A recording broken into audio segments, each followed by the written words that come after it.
Hi అండి, నా పేరు సీత. ఈరోజు నేను మీకు మటన్ కీమా కోఫ్తా కర్రీ చేసి చూపిస్తాను. దానికి కావలసిన పదార్థములు: బాగా కడుగుపెట్టుకున్న మటన్ కీమా పావు కిలో, మీడియం సైజ్ ఉల్లిపాయ, ఒక పచ్చిమిరకాయ, 6 కాజు, చిన్న కొబ్బరి ముక్క, చిన్న టమాటా, కొంచెం అల్లం వెల్లుల్లి, గరం మసాలా పావు స్పూను కస్తూరి మెంతి, కొత్తిమీర, ధనియా పౌడర్ 2 స్పూన్లు, 6 స్పూన్లు జీరా పౌడరు, పసుపు కొంచెం, కారం 1 స్పూను, సాల్ట్ 1 స్పూను, ఆయిల్. మనం ఈ పావు కేజీ కీమాలో కొద్దిగా సాల్ట్, గరం మసాలా, కారం, కొంచెం చిటికెడు పసుపు, ధనియా పౌడర్ కొద్దిగా, కొంచెం జీరా పౌడర్, ఇలా బాగా అన్నీ కలిసేటట్టు కలుపుకోవాలి. ఇలా బాగా కలుపుకున్న కీమాని చిన్న చిన్న కోఫ్తాల్లాగా చేసుకోవాలి. మనం చేసుకున్న ఈ కోఫ్తాలన్నీ ఒక ప్యాన్లో వేసుకొని మనం నీరంతా ఎగిరిపోయేదాకా బాగా ఎగిరించుకోవాలి.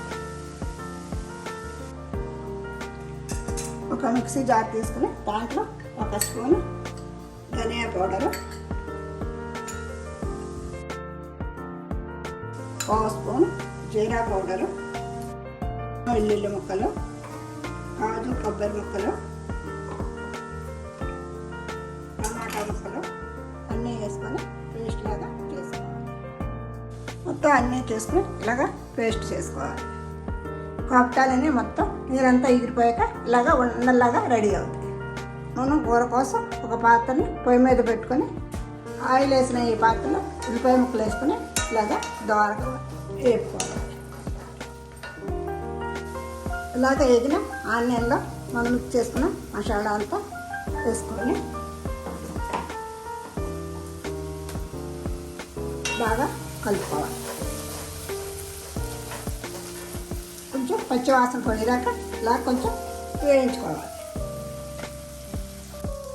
ఇలాగా మసాలా కొంచెం వేగినాక 1 స్పూను కారము, చిటికెడు పసుపు వేసుకొని బాగా ఒకసారి ఇలా కలుపుకోవాలి. కలుపుకున్నాక మనం మిక్సీ చేసుకున్న ఈ బౌల్లోనే కొంచెం నీళ్ళు పోసుకుని దీన్ని వేసుకోవాలి. ఇలా ఉడుకుతున్న టైంలో మనం చేసుకున్న ఈ కోఫ్తాలు ఒక్కొక్కటిగా మనం ఈ కూరలో వేసుకోవాలి.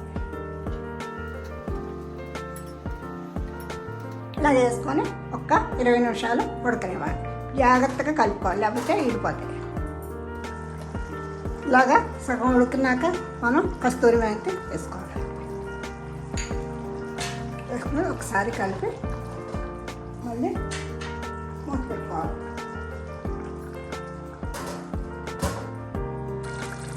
ఇలాగా ఉడికిన కూరలో మనం కొత్తిమీర వేసుకొని స్టవ్ ఆఫ్ చేసుకోవాలి. ఈ వీడియో మీకు నచ్చినట్లయితే లైక్, సబ్స్క్రైబ్ చేసి ఫ్రెండ్స్తో షేర్ చేయండి.